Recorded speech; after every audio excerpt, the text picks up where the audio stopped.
Paul's No Bullshit Blues Licks. This is where you can find a bunch of fucking blues licks with no bullshit attached to them.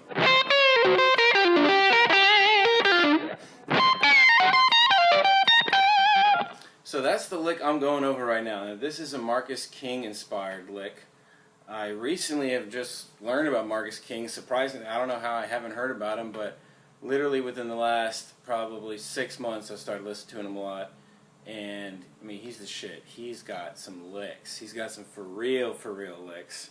And I heard this lick and I was like, it literally inspired me to make a video about it. Like, that's how awesome this lick is. So I'm going to go over it. So basically the lick sounds like this.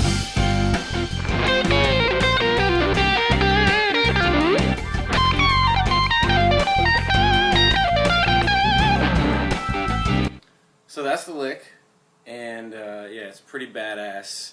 He plays it way up there, but you know, you can really kind of play it anywhere on the neck. And for this demonstration, I'm probably just going to play it over here, just because it's going to be a lot easier to probably play it first.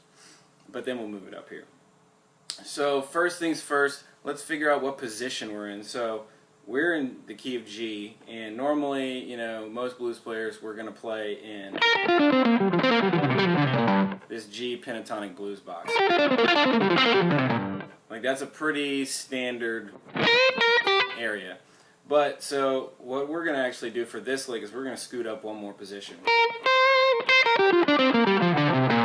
It's what I'm just going to call the second position.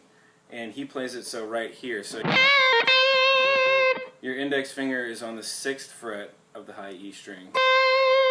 Your ring finger is on the 8th fret. So let's just take a look at the lick real quick.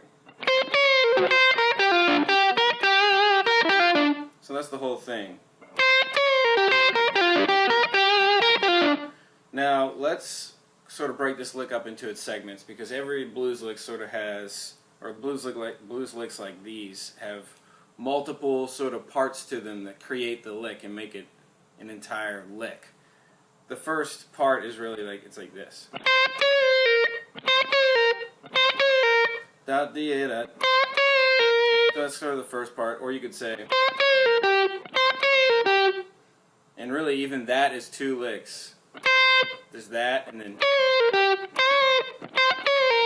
so it's just one note on the 8th fret of the high E string, and then you do the down bend, I'll call it. So you're actually going to bend before you pluck the note. So it's, and then bend.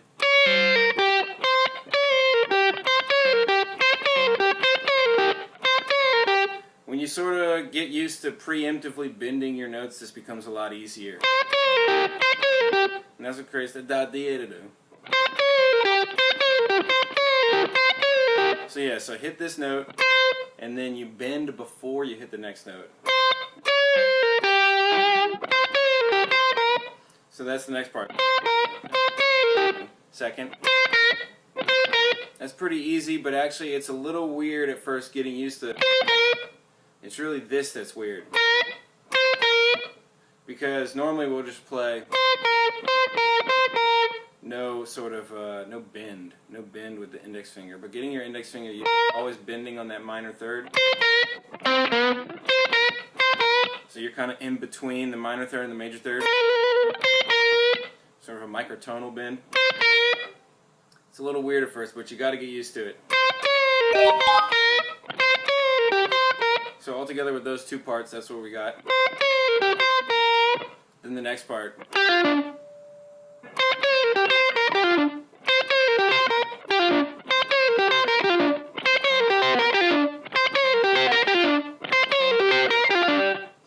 So yeah, that's just basically after you go, you're just going. Now I pluck first note, pull off, and then I plug this one. Some people just do hammer-ons for the last note.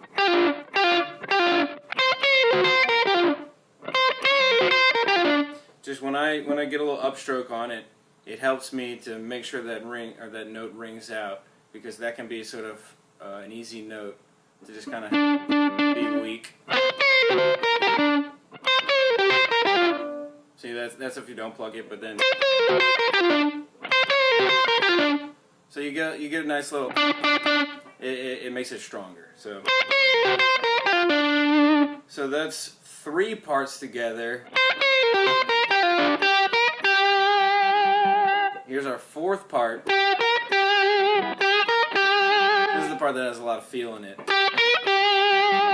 So really, it's this note, then the minor third with that bend again, and then you really got to hit that note with a lot of vibrato to sort of. That's the punctuation mark. That's the big.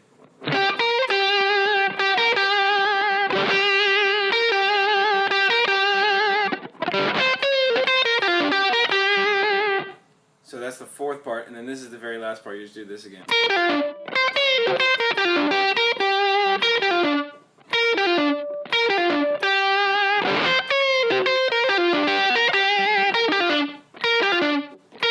So those are 5 parts. First part, 2nd part, 3rd part, 4th part, 5th part.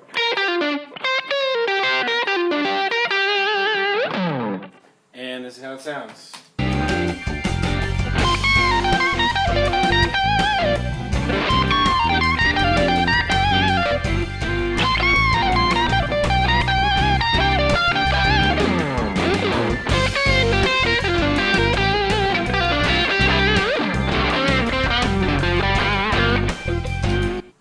So that's it. That's my no bullshit blues lick. No bullshit there. Right to the lick. Check it out. Hope you guys enjoyed it. That's it.